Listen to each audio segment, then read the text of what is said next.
जमीन दान करून पश्चाताप होतोय।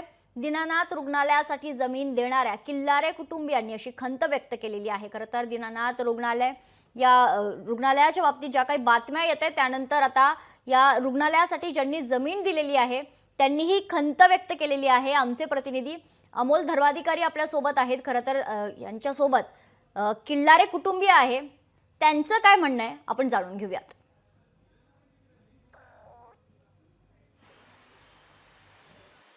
नक्कीच, कारण की तनिषा हिचा मृत्यू झाल्यानंतर या दीनानाथ रुग्णालयाच्या प्रशासनावरती मोठ्या प्रमाणामध्ये संताप व्यक्त केला जातोय। तनिषा भिसे यांना जर वेळीच तिथं उपचार दिले असते तर कदाचित त्या आपल्यामध्ये असत्या, पण सध्याची परिस्थिती तशी नाहीये आणि त्यामुळेच दीनानाथ रुग्णालय जे आता एरंडवणे भागामध्ये उभं केलेलं आहे, 35 वर्षापूर्वी ही जागा खिलारे कुटुंबियांनी शासनाला दिली आणि शासनाने ती जागा मग तिथं रुग्णालय उभा करण्यासाठी मंगेशकर कुटुंबियांना दिली। हा सगळा घटनाक्रम नेमका कसा घडलेला आहे हे आपण जाणून घेणार आहोत, कारण की जी घटना घडलेली आहे त्यानंतर आता खिलारे कुटुंबीय सुद्धा अस्वस्थ झालेला आहे। 35 वर्षानंतर आता ही जागा आपण मंगेशकर कुटुंबियांना दिली याचा त्यांना आता पश्चाताप होते किंवा तो संताप आहे। साहजिक आहे की एका गर्भवती महिलेचा यामध्ये मृत्यू झालेला आहे, त्यामुळे संताप सगळीकडेच आपल्याला पाहायला मिळते। आपल्यासोबत स्वतः बाळासाहेब खिलारे यांचे चिरंजीव चित्रसेन खिलारे आहेत। सगळं तुम्ही पाहिलेलं आहे, महिलेचा मृत्यू झाला, तिला उपचार तिथं दिले नाहीत, दुसऱ्या रुग्णालयात तिला हलवलं पण तिथं तिचा मृत्यू झाला। मुद्दा आता असा आहे की दीनानाथ रुग्णालयाच्या सगळ्या मागच्या गोष्टी आहेत त्या पुढे येताना पाहायला मिळतात, सोशल मीडियावरती सुद्धा व्हायरल होतात। जी जागा तुमची होती ती तुम्ही जागा शासनाला दिली, नंतर ती मंगेशकर कुटुंबियाला दिली आणि तिथं त्या 6 एकर जागेमध्ये आता ते रुग्णालय उभं आहे। काय वाटतं, जी घटना आता काही दिवसांपूर्वी घडलेली आहे आणि त्यानंतर येणाऱ्या प्रतिक्रिया? नाही, जागा दिल्याचं दुःखापेक्षा एका महिलेचा मृत्यू, दुर्दैवी मृत्यू तिथे ट्रीटमेंट न मिळाल्यामुळे झाला याचं आम्हाला जास्त दुःख आहे।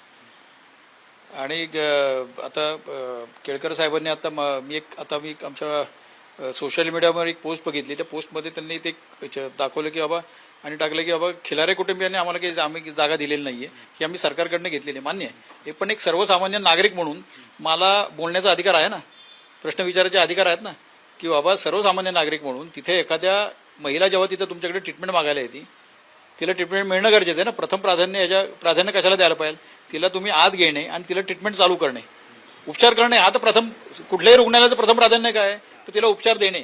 5.5 तास तिथे एखादी महिला बसून असते आणि तिला ट्रीटमेंट मिळत नाही, तिथे ती दुसऱ्या हॉस्पिटलला जाते, दुसऱ्या हॉस्पिटलला ती 2 बालकांना जन्म देते आणि 2 दिवसांनी तिचा दुर्दैवी मृत्यू होतो। मग याला जबाबदार कोण आहे? मग याची जबाबदारी आपण घेणार आहोत का नाही? म्हणजे मला काय कोणाला एखाद्या कटगऱ्यामध्ये उभं नाही कोणाला करायचंय, पण याच्या पुढे याच्यापासून आपण काय शिकणार आहोत का नाही हाच माझा प्रश्न आहे। सातत्याने दीनानाथ मंगेशकर रुग्णालया संदर्भातल्या घटना म्हणजे तिथं सामान्यांना उपचार असतील हे मुद्दे सातत्याने समोर येताना पाहायला मिळतात आणि याच्याच मध्ये आता भिसे या महिलेचा उपचाराअभावी मृत्यू झाला। तर काय वाटतं, म्हणजे पश्चाताप होतोय की तेव्हा ती जागा तुम्ही दिली, जरी तुम्ही म्हणता की तुमचा हेतू चांगला होता की समाजकार्य करावं, उपचार तिथं सर्वसामान्यांना मिळाले, कारण की या भागामध्ये पूर्वी रुग्णालय चांगल्या दर्जाचं नव्हतं।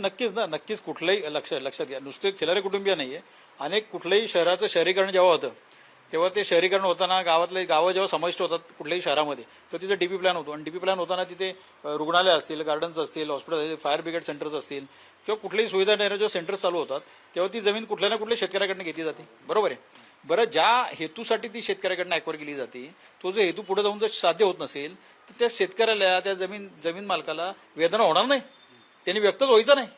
आणि मला सांगा, परवाची घटना घडली याला म्हणजे तुम्ही त्याला किंमत नाही, म्हणजे जी घटना घडली 2 मुलांची आई जाते, मला सांगा त्या 2 मुलांना ती आई तुम्ही परत देऊ शकणार आहात का? याचं उत्तर मला तुम्ही सर्वसामान्य नागरिकांनी मला द्यावं किंवा सरकारने मला द्यावं की त्या 2 मुलांना तुम्ही त्यांची आई परत देऊ शकणार आहात का? मग आम्ही आमच्या वेदना व्यक्त करायच्या नाही।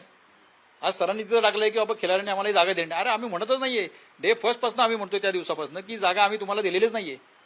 सरकारने 1989 साली ती सरकारने जागा आमच्याकडनं घेतली, त्याच्या आधी लता दिदी आमच्याकडे येऊन गेल्या होत्या, ती चर्चा झाली की बाबा आमच्या हॉस्पिटलसाठी आम्ही जागा बघतोय आणि आम्हाला माहित होतं की जागा लता दिदींच्या ट्रस्टला जाणार आहे, त्यामुळेच तुम्ही ती जागा दिली, त्यामुळे आम्ही ताबडतोब त्याला होकार दिला।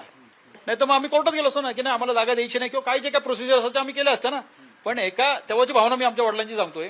लतादी जेव्हा भाऊसाहेबांना भेटल्या आणि त्यांनी आशा व्यक्त केली, बाळासाहेब फुले तेव्हा मध्यस्थी होती, की बाबा आमच्या वडिलांच्या स्मरणार्थ आम्हाला हॉस्पिटल उभं करायचं, तर भाऊसाहेब अशी जागा आहे, तर आपल्याला आमचं ते प्रोसिजर चालू आहे, म्हणजे आम्ही विनंती करतोय पवार साहेबांना वगैरे. त्यांनी सरकारकडे विनंती वगैरे केली होती.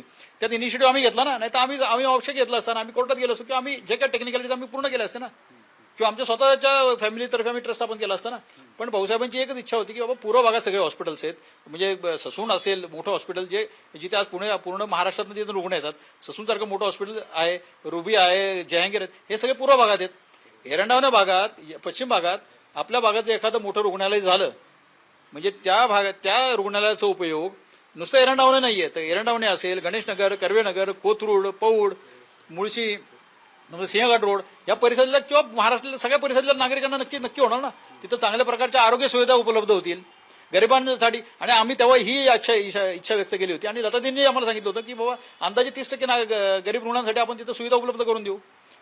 मग हे करत असताना एक चांगल्या हेतूने जेव्हा आपली जागा तर आम्ही भले सरकारकडे दिली, आम्ही आता कुठेही म्हणत नाही आणि आम्ही कुठे म्हणलो नाही की आम्ही ही जागा दिनानाथ मंगेशकरकडे दिली.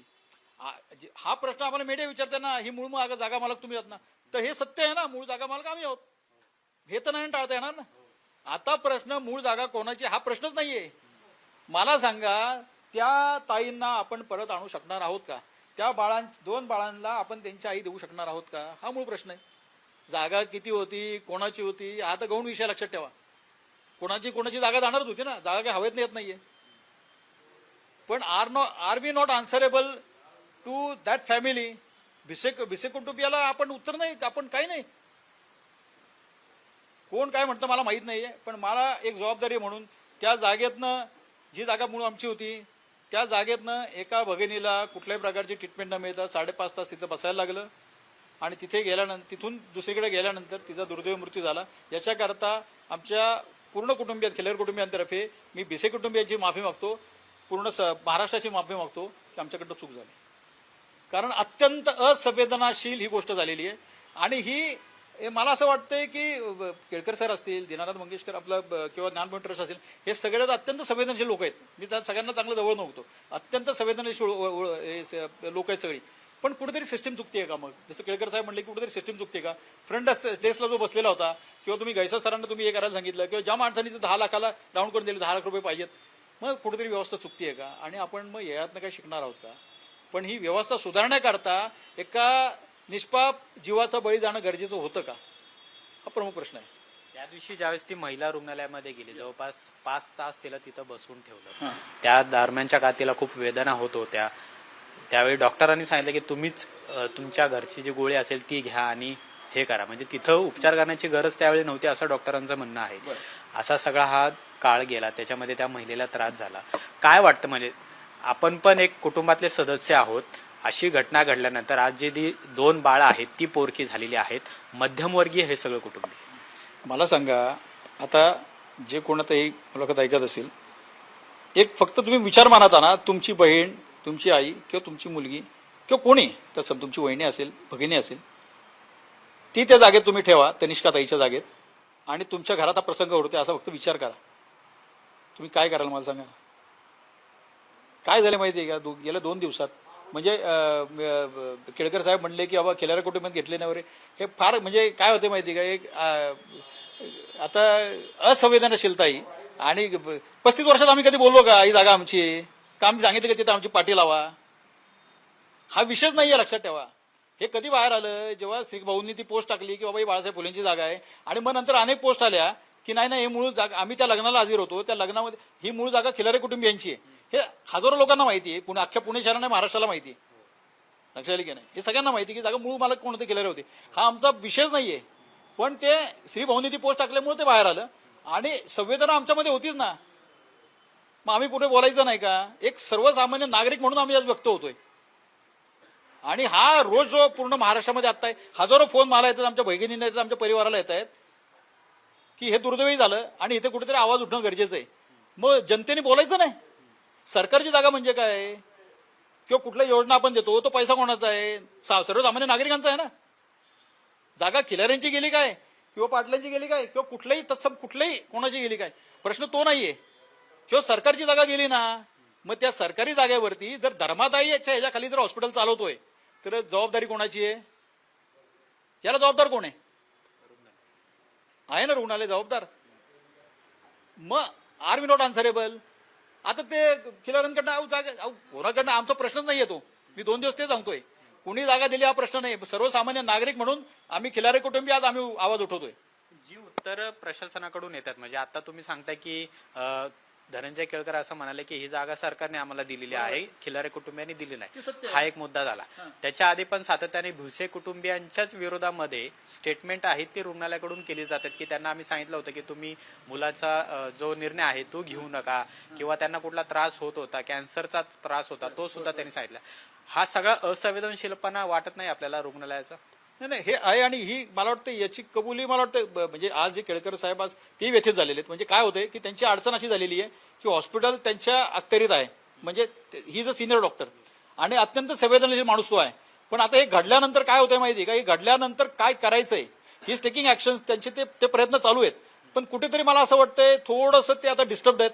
एक मानसिक आपण म्हणतो ना एक डिस्टर्बन्स आलेला आहे आणि एक थोडी धावपळ झाली असं मला वाटतंय. कारण सगळीकडनं आवाज उठतोय, सगळीकडनं मीडिया असेल आणि एक प्रकारचा दबाव आलेला आहे.